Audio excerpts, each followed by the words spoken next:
Le Conseil des ministres s'est réuni ce mercredi 18 avril 2018 sous la présidence de M. Patrice Talon, président de la République, chef de l'État, chef du gouvernement.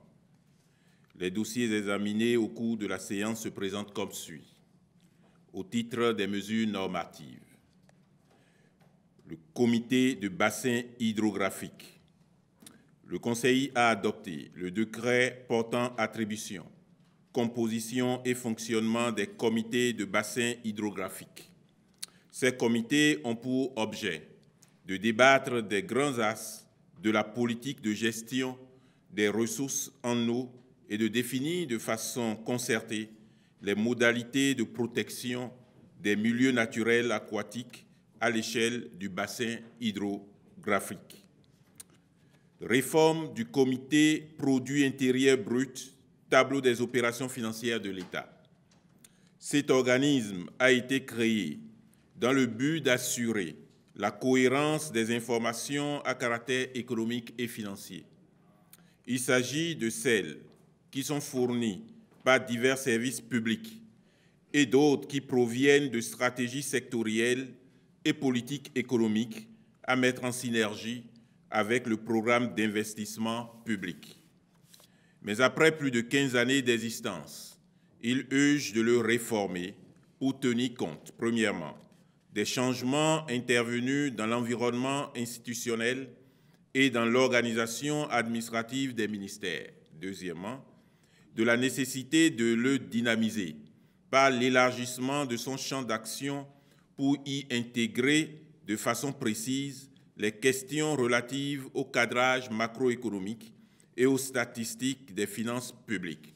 Troisièmement, du besoin d'introduire plusieurs étapes de validation formelle des données économiques et financières avant leur publication. Le Conseil a marqué son accord pour la modification du décret numéro 99-223 du 4 mai 1999 portant création, attribution, composition et fonctionnement du comité produit intérieur brut, tableau des opérations financières de l'État.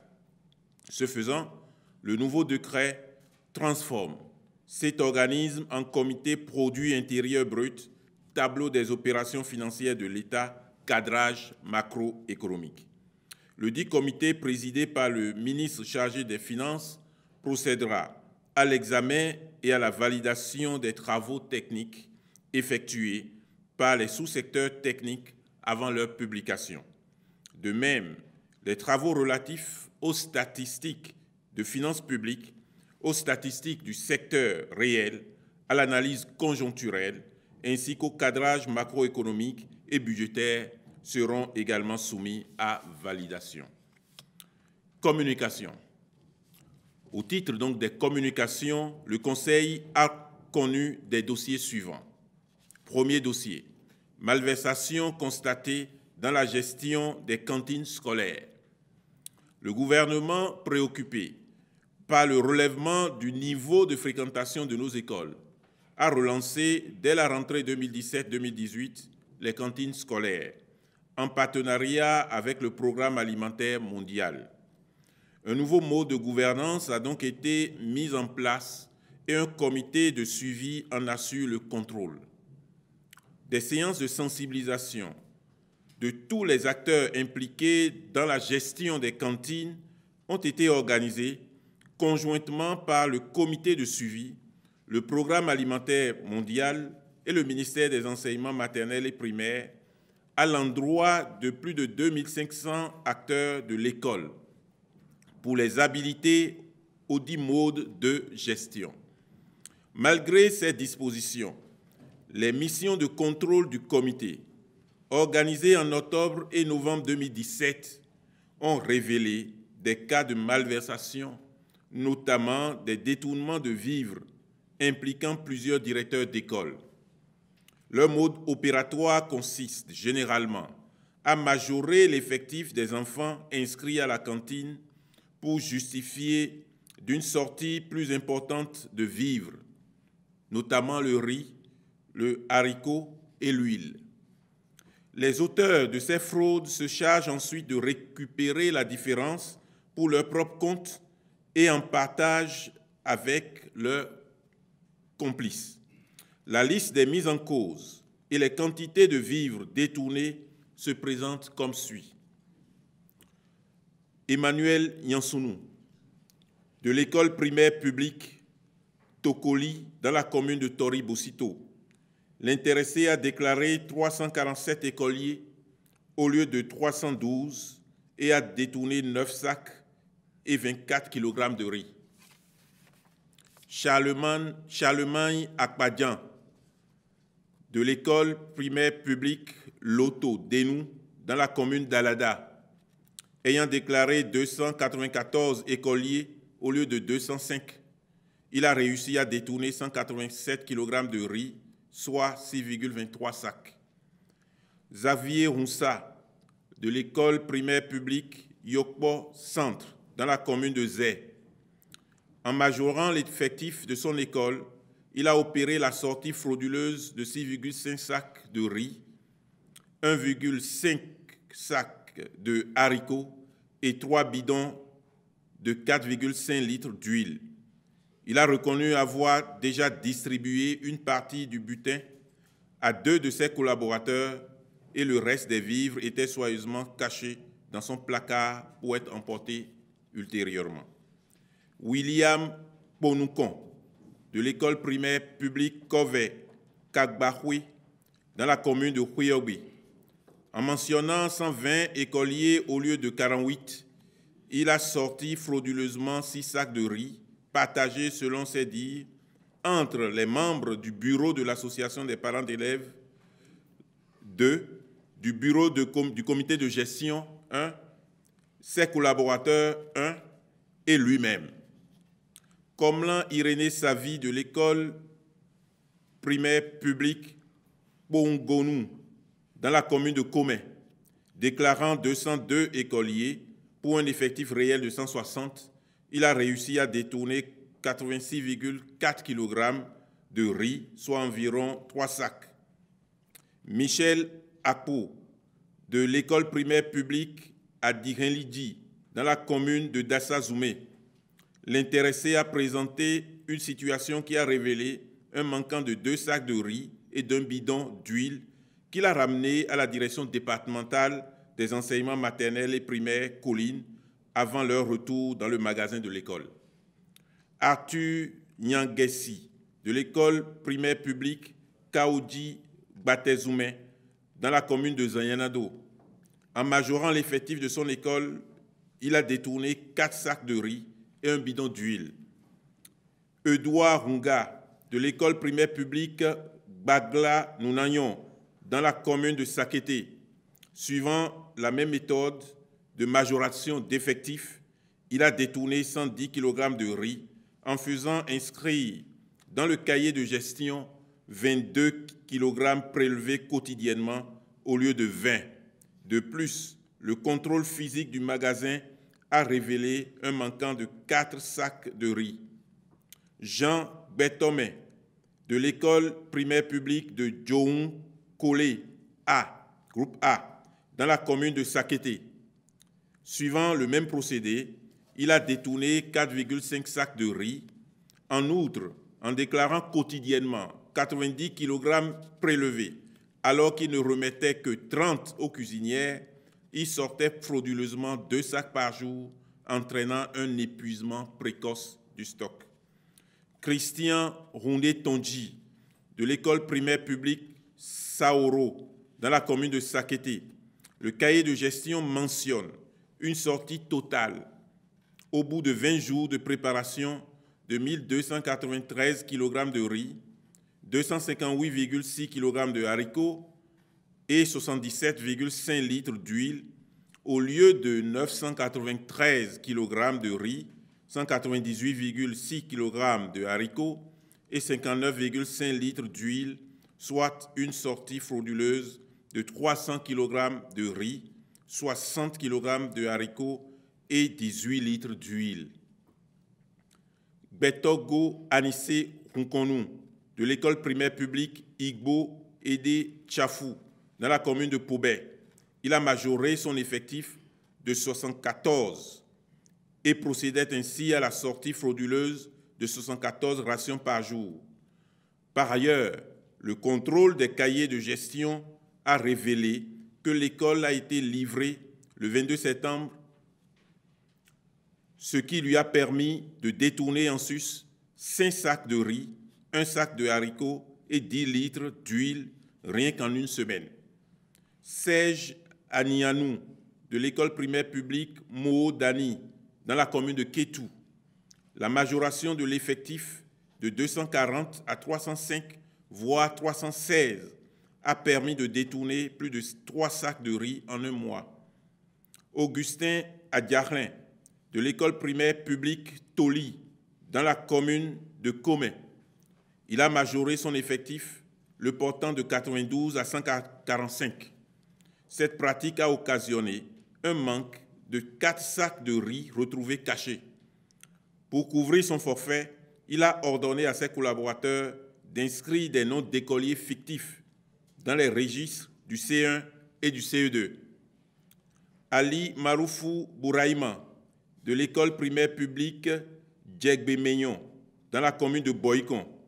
Il a déstocké dans la première semaine de la rentrée 150 kg, soit 3 sacs de riz, 25 kg de haricots et 8,25 litres d'huile.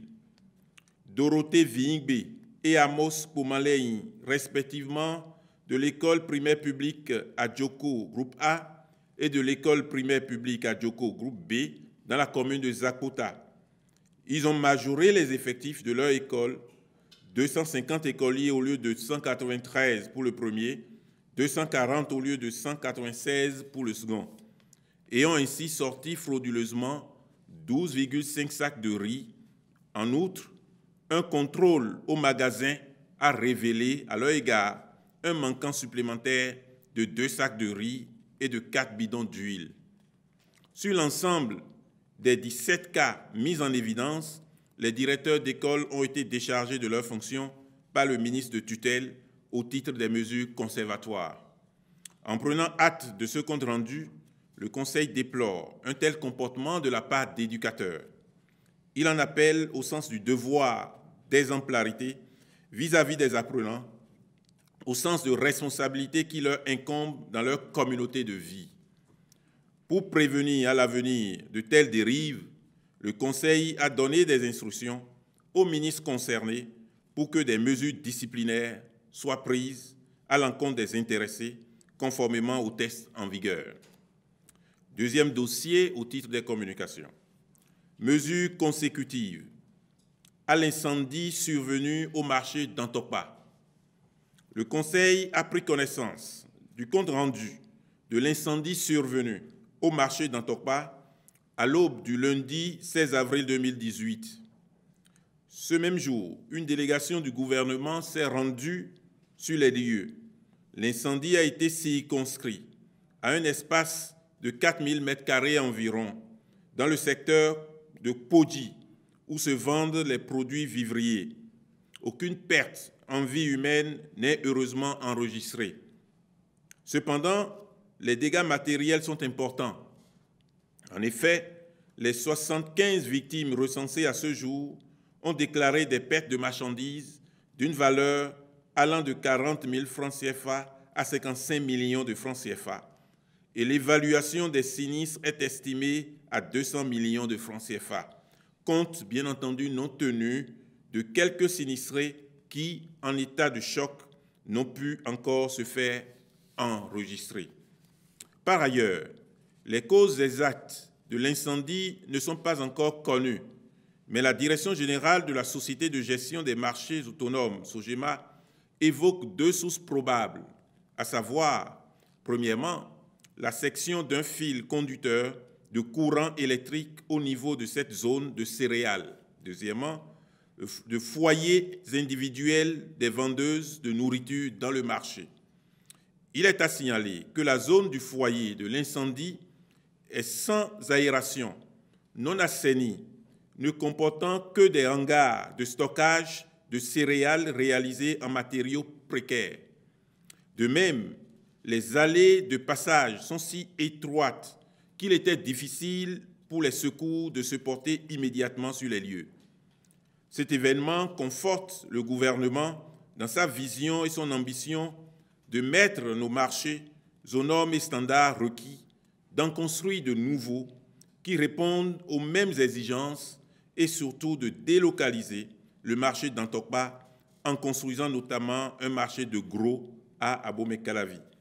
C'est pourquoi, prenant acte de ce compte rendu, le Conseil a instruit les ministres concernés à l'effet de sécuriser les lieux, de prendre des mesures pour accompagner les sinistrés, puis de faire ouvrir une information judiciaire pour déterminer les causes de l'incendie. Troisième dossier au titre des communications. Point de la mise en œuvre du programme de modernisation des marchés urbains et régionaux et de la délocalisation du marché d'Antokpa. Relativement au même sujet, le ministre du Cadre de vie et du Développement durable a fait au Conseil le point de la mise en œuvre du programme des marchés urbains et régionaux, particulièrement en ce qui concerne sa composante relative à la délocalisation du marché d'Antokpa. Ce point révèle que, construit au départ sur un site d'une superficie d'environ 14 hectares, le marché d'Antokpa déborde actuellement ses limites originaires et s'étend désormais sur près de 20 hectares. Cette extension spatiale démesurée et son impact sur le fonctionnement de la ville de Cotonou induisent une saturation de l'espace préjudiciable à son développement et à l'image d'un centre-ville moderne. Ainsi, Dantokpa se présente comme une accumulation de commerces étalés de part et d'autre d'un des axes de circulation majeurs de la ville, avec des nuisances de plus en plus importantes au plan environnemental, de la mobilité, de l'hygiène et de la sécurité. De toute évidence, le dysfonctionnement du marché d'Antokpa induit une perte de vitalité au niveau de ce principal poumon commercial du Bénin, qui impacte négativement la mobilité urbaine. Sur la base de ce diagnostic peu reluisant, le gouvernement a décidé, dans le cadre de son programme d'action, de la délocalisation du marché. Celle-ci se révèle encore plus impérative et plus urgente au regard de la survenue de ce deuxième incendie en l'espace de 3 ans. Ainsi, la délocalisation du marché d'Antokpa se fera sur 2 différents sites, que sont, premièrement, le site d'Akasato, dans la commune d'Abomey-Calavi, pour la construction d'un marché de gros, une véritable plateforme agroalimentaire régionale et de logistique, sur un site de 150 hectares qui va accueillir le commerce de gros, produits vivriers, marchandises manufacturées, logistique, viande, poisson, etc. Cette infrastructure accueillera les grossistes de tout genre. Deuxièmement, le site de Kouounou, à la place de l'actuelle piscine olympique du stade général Mathieu Kérékou, pour la construction d'une galerie commerciale, mall, de 1000 boutiques qui accueilleront les acteurs du commerce noble, comme la cosmétique, les textiles, les bijoux, etc. Les différentes études pour la réalisation de ces projets sont en cours d'achèvement. La maîtrise d'œuvre est assurée par des sociétés de renommée internationale ayant des compétences avérées dans la conception des équipements marchands, notamment la société Semaris, qui est le gestionnaire du marché de Rungis en France, la société d'architecture Arte Charpentier, qui a conduit le projet de rénovation du marché de Phnom Penh au Cambodge, et plusieurs bureaux d'architectes du Bénin et de la sous-région. La sélection des entreprises sera faite aussitôt après, en vue du démarrage des travaux du marché de gros et de la galerie commerciale de Kouounou en janvier 2019 pour une livraison des équipements au bout de 24 mois. À cela s'ajoute le projet de modernisation des marchés urbains et régionaux de Cotonou et autres villes qui portent sur 36 marchés au total avec une première phase de 20 marchés dont les travaux démarrent en juillet et septembre 2018. Ils permettront d'améliorer les conditions d'exercice de l'activité commerciale de détail et d'accueillir les détaillants en provenance d'Antokpa. En approuvant ce compte rendu, le Conseil a instruit le ministre du Cadre de vie et du Développement durable à l'effet de prendre toutes les dispositions nécessaires pour conduire la mise en œuvre rigoureuse du programme dans le strict respect des chronogrammes établis. Au titre des rencontres et manifestations internationales, le Conseil des ministres a autorisé, premièrement, la participation du ministère de l'Agriculture, de l'Élevage et de la Pêche à ces réunions statutaires au titre de l'année 2018. Deuxièmement, la participation du Bénin à la 10e réunion panafricaine des délégués africains de l'Organisation mondiale de la santé animale, OIE, sur la position coordonnée de l'Afrique sur les normes sanitaires qui se tiendra à Nairobi, au Kenya, du 23 au 27 avril 2018. Enfin, troisièmement, la participation du Bénin aux réunions de printemps du Fonds monétaire international et de la Banque mondiale à Washington, D.C., du 20 au 24 avril 2018. Au titre des mesures individuelles, les nominations suivantes ont été prononcées.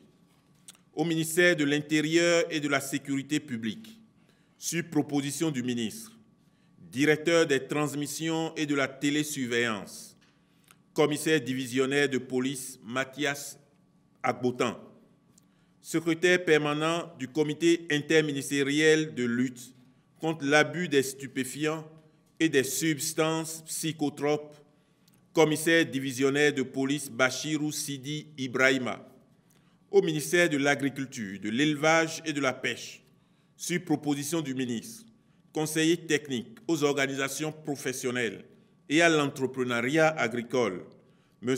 Bernardin Glehuinou, au ministère de l'Enseignement secondaire, technique et de la formation professionnelle, sur proposition du ministre, directeur de cabinet, M. Jean-Benoît Alokpon, inspecteur général du ministère, M. Aaron Sotima Chando, conseillère technique à l'enseignement secondaire général, à la médiation et au dialogue social, Mme Augustine Judith Ablavi Aïdéou Degla, conseiller technique à l'enseignement et à la formation technique et professionnelle, M.